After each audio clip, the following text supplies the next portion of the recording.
المساجد والأضرحة المقدسة وبحضور شخصيات دينية وثقافية. تم افتتاح صحن سيدة نرجس عليها السلام المجاور لمسجد السهلة المعظم بعد إنجاز المراحل النهائية لبنائه. الزميل عبد المنعم الأسدي حضر الافتتاح وعد لنا هذا التقرير.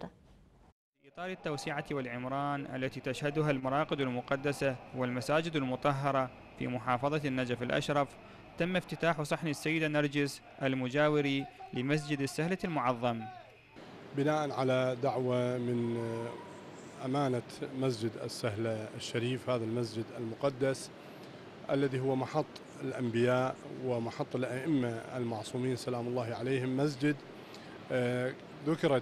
ذكرت الروايات في حقه الكثير من الفضل زائريه والفضل لخدامه والفضل لمن يرتاد مثل هذه الأماكن المقدسة.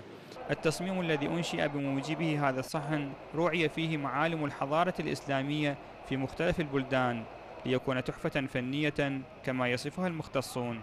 فجاءت هذه الحلة البهية التي مثلت الطراز الإسلامي ومشيداته والمتناغمة مع الأسلوب التي تم به تنفيذ مراحل العمل في مسجد السهلة المعظم.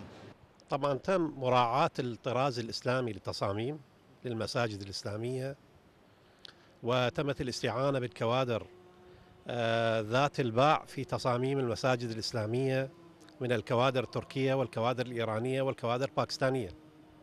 يذكر أن مساحة صحن السيدة نرجس يبلغ 12,000 متر مربع ويضم مسقفات ولواوين غاية بالروعة لخدمة زائري مسجد السهلة المعظم.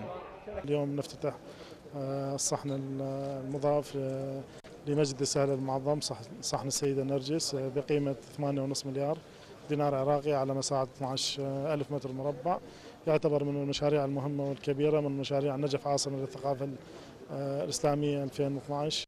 مزيج من معاني الحضارة الإسلامية تجسد في تصميم وتنفيذ صحن السيدة نرجس ليضاف معلم من النرجس إلى معاني الإبداع العراقي.